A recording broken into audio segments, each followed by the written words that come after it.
తాకట్లో ఉన్న బంగారాన్ని విడిపించలేక వడ్డీల మీద వడ్డీలు కడుతూ ఇబ్బంది పడుతున్నారా? అయితే ఇప్పుడే సంప్రదించండి శివ గోల్డ్ కంపెనీ. మీ నమ్మకానికి మా హామీ శివ గోల్డ్ కంపెనీ. స్థానిక సంస్థల ఎన్నికలు తుది ఓటర్ల జాబితాలతో కాకుండా 2025 నాటి ఎస్ఎస్ఆర్ ఓట్ల జాబితాల ఆధారంగా నిర్వహించనున్నారు. ఈ మేరకు రాష్ట్ర ఎన్నికల సంఘం ఏర్పాట్లు ముమ్మరం చేసింది. వచ్చే నెల 3 నాటికి ఫోటో గుర్తింపు ఓటర్ల జాబితాలను ప్రచురణకు సిద్ధం చేయాలని మున్సిపాలిటీలను ఆదేశించింది. ఎన్నికల సిబ్బందికి శిక్షణ, ఇతరత్రా ఏర్పాట్లు వేగంగా చేయాలనే యోచనలో ఎన్నికల సంఘం ఉంది. స్థానిక సంస్థల ఎన్నికలు ప్రత్యేక సమగ్ర సవరణ తుది ఓటర్ల జాబితాలతో కాకుండా 2025 నాటి ప్రత్యేక సంక్షిప్త సవరణ ఓటర్ల జాబితాల ఆధారంగా నిర్వహించనున్నారు.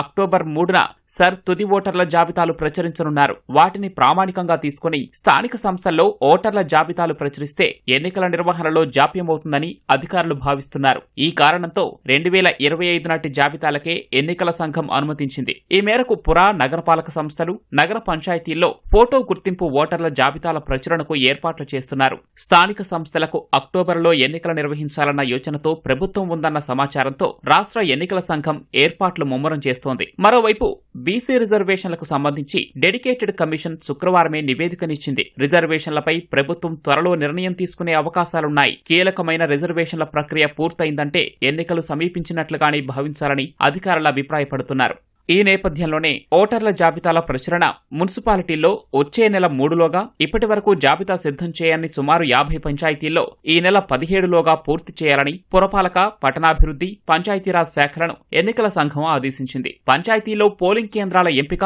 వాటికి సంబంధించిన పబ్లికేషన్ ప్రక్రియ కూడా ఈ నెల 21 నుంచి 31లోగా పూర్తి చేయాలని సూచించింది. అదనపు బ్యాలెట్ బాక్సుల కోసం ఇతర రాష్ట్రాలకు రాష్ట్ర ఎన్నికల కమిషనర్ ఇప్పటికే లేఖలు రాశారు. ఎన్నికల సిబ్బందికి శిక్షణ, ఇతరత్రా ఏర్పాట్లు 30 నుంచి 45 రోజుల్లో పూర్తి చేయాలన్న యోచనతో ఎన్నికల సంఘం ఉంది.